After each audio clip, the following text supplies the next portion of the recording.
প্রত্যেকটা বিপিএলই সব প্লেয়ারের জন্য অনেক গুরুত্বপূর্ণ। আর পার্সোনালি আমার জন্য সবসময় আমি প্রত্যেকটা বিপিএল আমার জন্য অবশ্যই ইম্পর্টেন্ট। এখানে ভালো করতে পারলে অবশ্যই সামনে আরও অনেক অনেক জায়গায় সুযোগ আসে, শুধু ইন্টারন্যাশনালে না, ইভেন অন্যান্য ফ্র্যাঞ্চাইজিতেও সুযোগ আসে। তো আশা থাকবে নিজের বেস্টটা যাতে দিতে পারি টিমের জন্য।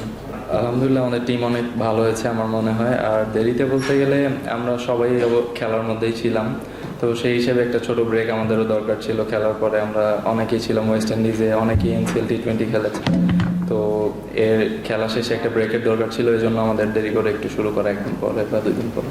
টিম তো অবশ্যই খুব ভালো হয়েছে। আমাদের বিশেষ করে আমাদের লোকাল প্লেয়াররা অনেক ভালো আছে, এবং ফরেন প্লেয়াররা যারা যারা আছে সবাই যদি ফ্রি থাকে ওই টাইমে, তো অবশ্যই কম্বিনেশন একটা খুব ভালো টিম হয়েছে। ব্যক্তিগত লক্ষ্য তো সবসময় থাকে ভালো করা। আর প্রত্যেকটা বিপিএলে আমি কখনো লোয়ার অর্ডারে ব্যাটিং করি নাই, আমি সবসময় বিপিএলে টপ অর্ডারে ব্যাটিং করেছি। তো আশা করি এবারও টপ অর্ডারে ব্যাটিং করব, আর টিমের জন্য টুর্নামেন্ট শেষে যাতে একটা ভালো অবস্থানে নিজেকে দেখতে পারি সেই আশা থাকে। সুযোগ বলতে আমি মিন করেছি যেটা আপনি হয়তো বুঝেন না, আমি ফ্র্যাঞ্চাইজি ক্রিকেটের কথা বলেছি। তো এখানে ভালো করলে প্রত্যেকটা অন্যান্য ফ্র্যাঞ্চাইজি ক্রিকেটেরও এখানে একটা নজর থাকে, তো সেই হিসেবে সুযোগ আসবে। না, আপনার জন্য মানে আপনার উপরে তো আসলে মানে ন্যাশনাল টিমেরই একটা বিশাল জায়গা আপনি ছিলেন, সেই জায়গাটাতে আপনি চলে আসছে এই গ্যাপটা। ভালো করলে অবশ্যই ওখানে আবারও এমন না যে আমার সময় শেষ হয়ে গেছে, আমার হাতে এনাফ টাইম আছে। অবশ্যই যদি ভালো করতে পারি সেখানে খুব ভালোভাবে অবশ্যই নিজের চেষ্টা থাকবে কামব্যাক করার। আসলে ভাইয়া পার্সোনালি আমার ক্ষেত্রে বলতে গেলে আমার ফোকাসটা প্র্যাকটিসেই ছিল, আমি এদিকে অবশ্য অতটা খেয়াল করি নাই। সো এখানে যেই জিনিসটা খেয়াল করি না এটা নিয়ে আমার অতটা বলা ঠিক হবে না।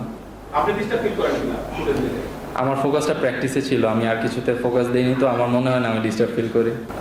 এটা অনেক বড় একটা টুর্নামেন্ট, ফরেন প্লেয়ারদের অনেক সময় যাওয়া আসার মধ্যে থাকতে হয়। তো আপাতত যেই কম্বিনেশনটা আছে আমার মনে হয় খুব ভালো আছে। তো সবারই এটা মানে মেনে নিয়ে আগাতে হবে যে সব সময় সবাই ফ্রি থাকবে না। তো আপাতত আমার মনে হয় যেটা আছে আমাদের জন্য বেস্ট একটা কম্বিনেশন আছে।